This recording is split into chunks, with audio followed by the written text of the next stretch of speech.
Naviganti del hobby, ben ritornati sul canale. Allora, abbiamo un sacco di roba in ballo perché ci sono 2 o 3 attività, se non 4, che dobbiamo portare avanti parallelamente, ok? Allora, c'è HeroQuest e oggi parleremo di questo, vi farò vedere un how-to di come si gioca. Molti di voi non se lo ricordano, molti l'hanno comprato per la prima volta e quindi lo faremo. Vi farò vedere un'anteprima di quello che sarà il tabellone in 3D completamente custom, che avrà uno sponsor nuovo che avete visto nella sigla, è MGPix, diverso da My Dungeon perché My Dungeon ha abbandonato completamente tutto il sistema che aveva fatto all'inizio per gli STL, quindi prima che rifarà qualcosa con i tiles noi avremo già finito e mandato avanti, diciamo, il nostro progetto. Questo non significa che My Dungeon non sia uno sponsor, anzi avete appena finito di vedere il Kickstarter, più di 11.000 euro, quindi un Kickstarter di successo. Supporterò ovviamente My Dungeon in un secondo progetto che è quello dell'esterno, con il tavolo 1,80 m x 1,20 m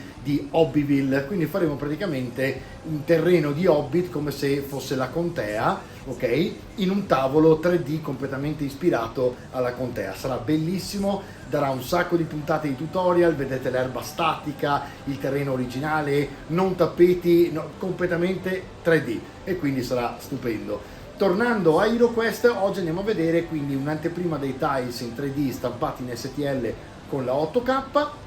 Sto stampando come un drago perché ovviamente c'è un sacco di lavoro da fare in poco tempo, ma verrà benissimo, già lo vedo, insomma lo vedete tra poco, e poi facciamo un piccolo how-to per capire come funziona HeroQuest alle prime armi. Poi ultimi 2 progetti ovviamente saranno quelli di Horus Heresy e portare avanti Horus Heresy e tutti i tutorial. Dobbiamo finire in Necron finalmente e poi ci saranno i tutorial sui figli di Horus e gli Imperial Fist, cioè i maghi imperiali. Quindi ragazzi, subito dopo la sigla, how to e anteprima di HeroQuest.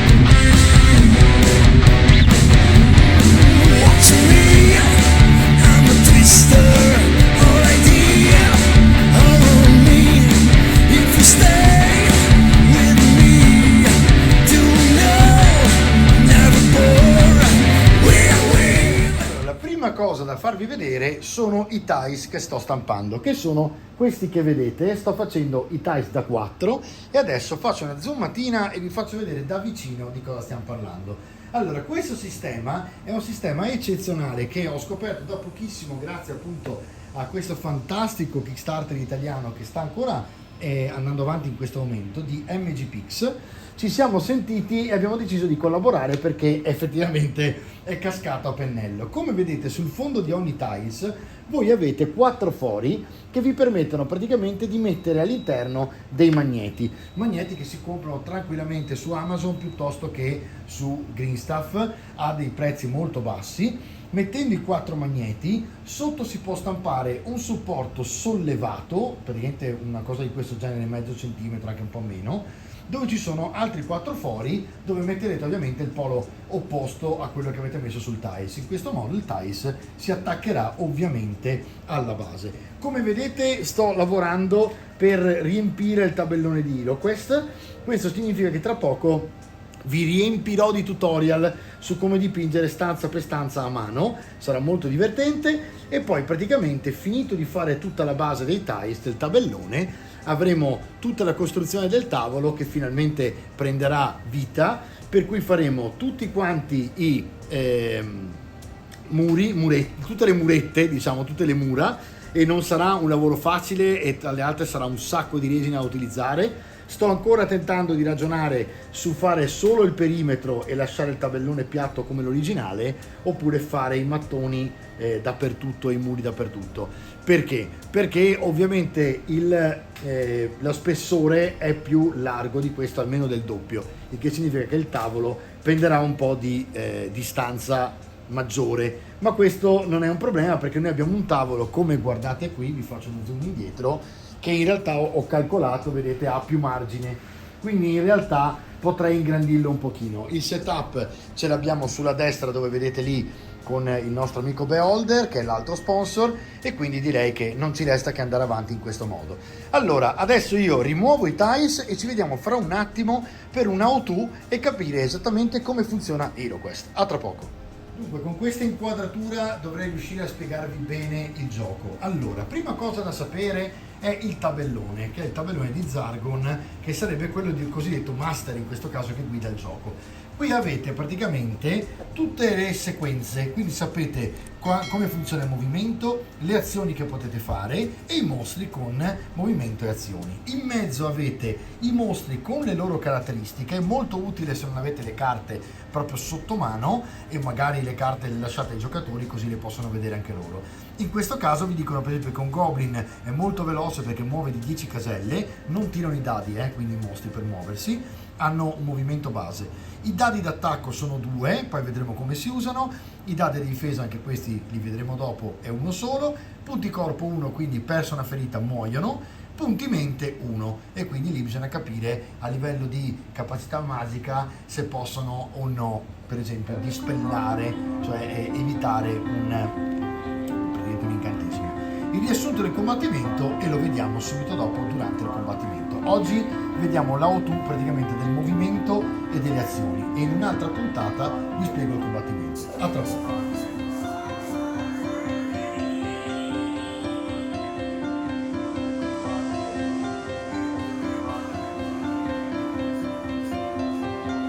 La prima avventura in modo tale che non ci sia un, diciamo, spoiler violento di quello che poi sarà, no? Allora, voi vedete praticamente che in questo caso noi abbiamo una zona rossa. La zona rossa ovviamente è una zona che non è percorribile in questa avventura, quindi l'avventura si svolgerà solo all'interno di queste parti che vedete in chiaro. Perché viene chiusa in rosso? Perché ci sono dei tasselli, che sono i tasselli che avete all'interno della scatola, ovvero i cosiddetti tiles, che noi ci conserviamo dentro questo fantastico raccoglitore, e ovviamente aprendolo voi avete questo tipo di tassello che sono le mura o le macerie, e praticamente mettendole in una zona come questa voi chiudete tutta questa parte che diventa inaccessibile e quindi rossa, quindi è questo come vedete qua. Oppure appunto avete quelli da 2 che sono la stessa cosa, però ovviamente fatti o con una gratta che capirete dopo cosa serve durante le avventure, oppure appunto mattoni anche qui. E quindi se nella storia lì in alto è chiuso, noi qui mettiamo chiuso, ed ecco qui che abbiamo praticamente già reso rosso la parte dietro. Ok? Questo è come funziona semplicemente il discorso dei tiles, non c'è altro da sapere, sostanzialmente fate quello che vi dice l'avventura. In secondo luogo avete delle zone che partono, prendete le scale, sono la prima cosa che va messa, quindi l'ultima cosa da dire sui tiles è la scala. Prendiamo la nostra scala, vediamo che lui la mette praticamente nell'avventura in alto a sinistra e noi praticamente facciamo uguale, e quindi ok, vedete che la scala viene messa così, ve la metto uguale così si capisce, e in questo modo qua voi sapete che i vostri campioni, i vostri eroi partiranno da questa stanza. Loro vedono solo quello che i loro occhi possono vedere, quindi andiamo a prenderci 2 campioni. In questo caso io uso quelli della scatola così non vi confondete. In questo caso avremo il barbaro e l'elfa, ok? Il barbaro e l'elfa che partono da qui, dalla loro scaletta, e avete praticamente iniziato la vostra avventura. Quello che vedranno è solo quello che viene indicato dall'avventura e che possono vedere i loro occhi. Quindi voi andate a prendere una porta che deve essere una porta chiusa, ok?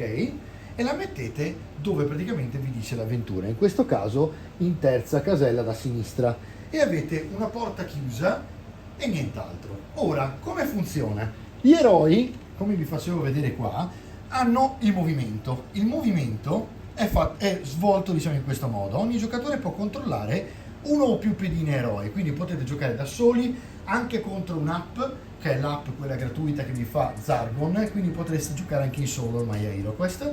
Potete controllare da soli più di una miniatura oppure una sola e quindi giocare fino a 5 giocatori o utilizzare ancora più miniature e customizzarlo fino magari ad arrivare a 10, 2 a testa. Poi avete, ovviamente diventerebbe sbilanciato in questo modo. Gli eroi si muovono lanciando 2 dadi, loro li chiamano rossi ma sono 2d6, 2 dadi da 6, e spostandosi casella per casella sul tabellone. Gli eroi non possono muoversi in diagonale, quindi voi vi muovete solamente in orizzontale e in verticale tirando 2 dadi da 6, ok? Quindi non c'è altro da sapere sul movimento. Quando vi muovete tirate 2 dadi da 6, mettiamo in questo caso fate 6 con il barbaro potrà fare così, 1, 2, 3 e qui vediamo che cosa fa, ok? Può fare un'azione. Durante il proprio turno il barbaro in questo caso può fare una delle seguenti azioni: può attaccare un mostro adiacente che in questo caso non c'è e lo vedremo nei combattimenti, lanciare un incantesimo ma lui non lancia incantesimi, può anche includere se stesso oppure beccare un mostro se lo vede, cercare tesori nella stanza in cui si trova e lo facciamo fare all'elfa, cercare porte segrete nella stanza o nel corridoio in cui si trova e lo facciamo fare all'elfa, può cercare trappole e lo facciamo fare all'elfa, disinnescare una trappola sulla casella in cui si trova e avanti così. In questo modo praticamente lui può migliorare la sua condizione durante il gioco. Le azioni interrompono il movimento, quindi se voi avete mosso di 3 e volete cercare un tesoro nella stanza, in questo caso smettete di muovere per i prossimi altri dadi. Quindi se avete fatto per esempio un 6, come abbiamo detto prima, con 2 dadi da 6, voi al 3 se dite cerco, fermate il movimento. Se invece cercate prima e poi vi muovete, potete muovervi ancora dei restanti 6, ok? È permessa un'azione, e quindi in questo caso vi faccio vedere praticamente il libretto di istruzioni. In poche parole, e questa è una parte importante perché ci sono azioni e azioni, ok? Alcune vengono considerate e altre no. In poche parole, quando voi siete qui e iniziate la vostra impresa e fate un movimento, non siete obbligati a muovervi del numero totale di caselle, ok? Come vi ho detto.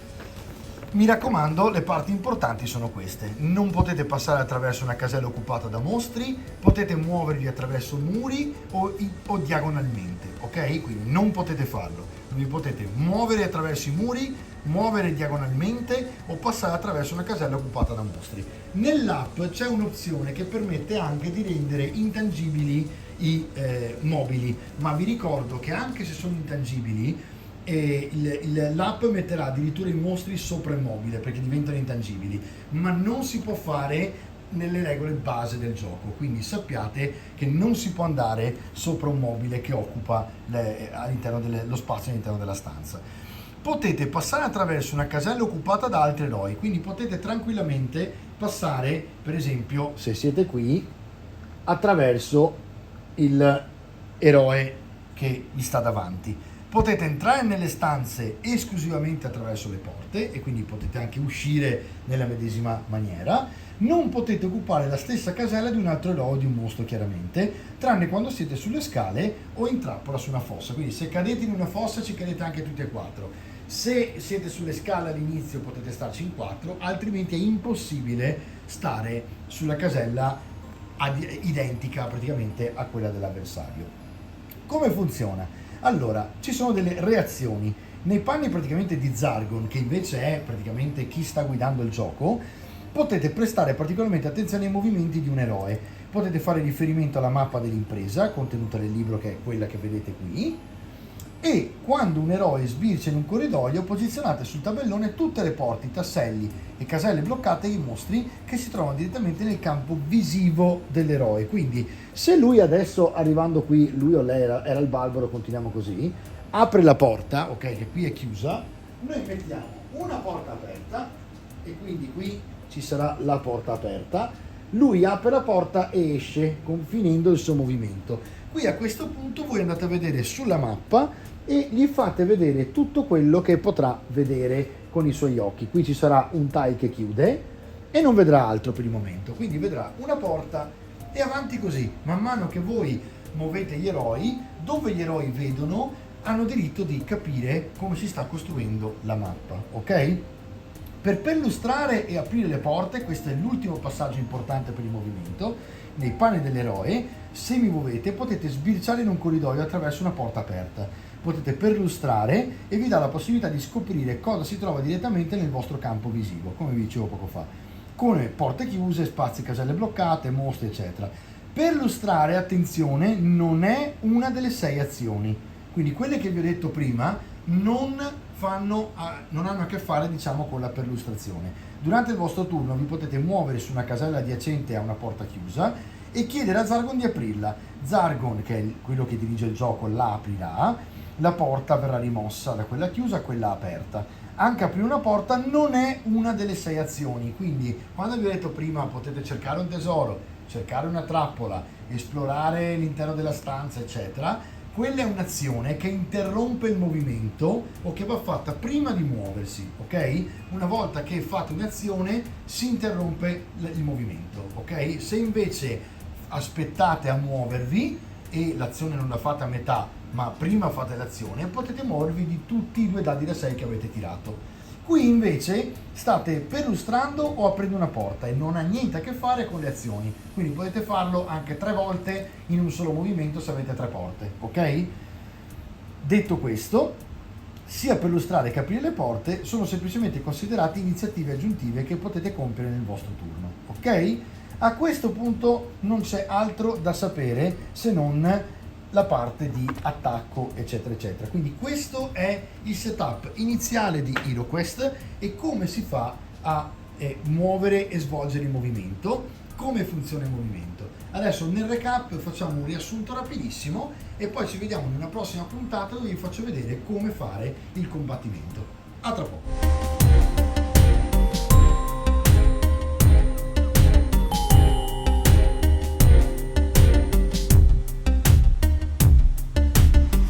Le istruzioni base per giocare a HeroQuest potrà sembrare banale e soprattutto per quelli sopra la mia età potrà sembrare assurdo perché tutti conoscono HeroQuest, invece non è vero. Quindi tutte le nuove generazioni hanno bisogno di capirle, le vecchie magari devono ripassarle e quindi mi è sembrata un'idea abbastanza buona quella di farvi degli how-to a step sui movimenti per imparare a giocare.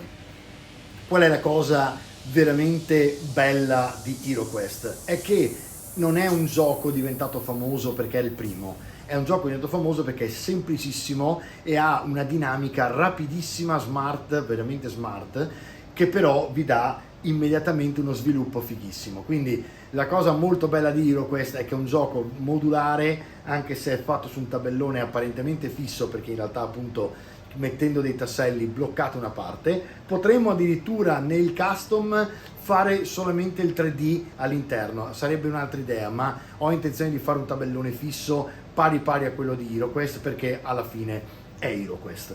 Quindi per capire come funziona ci vediamo anche la prossima puntata con il combattimento e quindi vedremo come funziona molto semplicemente la botta e risposta fra il personaggio e il mostro. Per farvi un riassunto prima di chiudere questa puntata velocissima dovete memorizzare questa parte. Il movimento si effettua con 2 dadi da 6, non si può sbagliare. Tirate 2 dadi da 6 e decidete, potete fare una delle 6 azioni prima, durante o dopo il movimento. Se la fate prima muovete poi di 2 dadi da 6. Se la fate alla fine avete già mosso anche di tutta la distanza dei 2 dadi da 6. Se la fate a metà interrompete il movimento, l'azione interrompe il movimento. Invece la perlustrazione piuttosto che l'aprire le porte non sono considerate azioni e quindi in questo caso potete farlo più volte anche nel movimento. Se avete 2 porte davanti a voi nel corridoio, meglio la vostra sinistra per esempio, voi potete tirare 7 con 2 dadi da 6, passare accanto alle porte e aprire la prima, andare avanti, aprire la seconda. Questo è quanto ragazzi, ci vediamo alla prossima puntata per capire come svolgere un combattimento in HeroQuest. A presto!